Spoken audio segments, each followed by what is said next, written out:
A startling discovery at a major technology company revealed a profound contradiction. While the business aimed to democratize financial services for the world, a significant number of its own employees were struggling with severe financial insecurity, some even relying on community kitchens for meals. This wasn't a failing enterprise, but PayPal, a symbol of modern innovation. The incident served as a powerful catalyst, forcing a reckoning with the widespread corporate assumption that so-called competitive market wages are sufficient. This moment exposed a critical flaw in traditional business logic. The market rate for a job often has little connection to the actual cost of living, trapping workers in a cycle of stress and instability that ultimately undermines the very companies that employ them. The leadership at PayPal, confronted with this uncomfortable truth, chose a different path. They launched an ambitious initiative focused on financial wellness, with a clear goal to significantly increase their employees' net disposable income. This involved not only raising pay but also tackling other burdens like healthcare costs.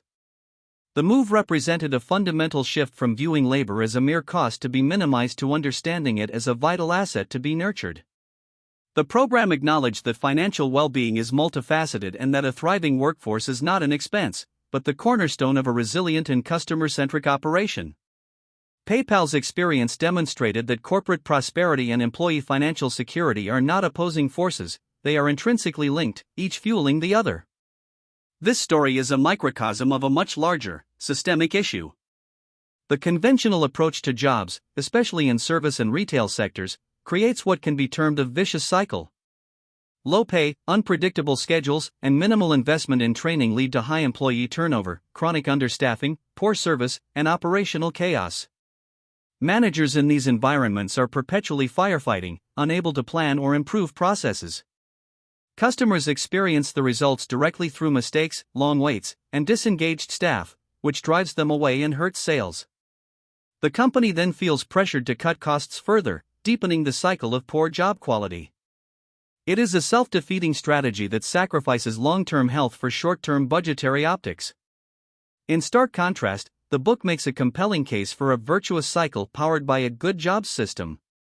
This system is built on the principle of investing in people through 4 interconnected pillars, offering wages that meet basic needs, providing predictable and manageable work schedules, empowering employees with cross-training and clear pathways for advancement, and operating with lean, efficient processes that allow staff to excel.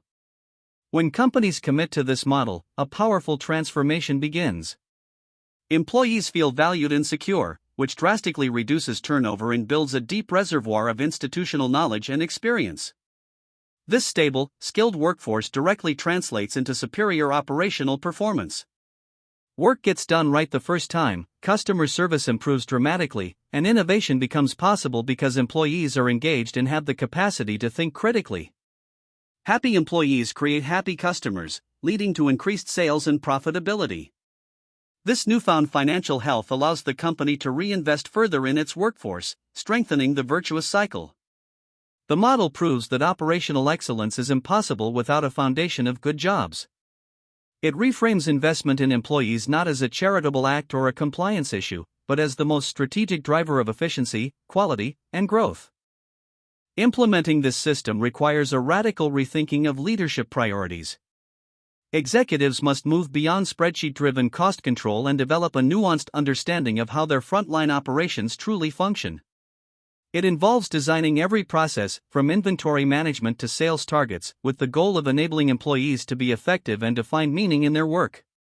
Success in this endeavor is measured not just in profit margins, but in lower turnover rates, higher employee satisfaction scores, and improved customer feedback.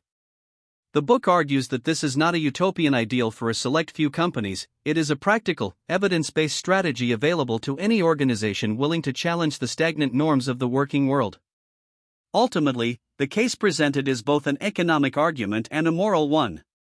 It asserts that businesses have a profound opportunity and a responsibility to redefine success. By ensuring that jobs provide dignity, security, and a living wage, companies do more than improve their bottom line. They contribute to healthier communities, reduce societal strain, and build a more stable economy. The path forward requires courage to break from the herd mentality of low-road competition and the vision to see employees as human beings, not line items. Those who embark on this journey discover that building a business where people can thrive is the most sustainable and rewarding form of success there is.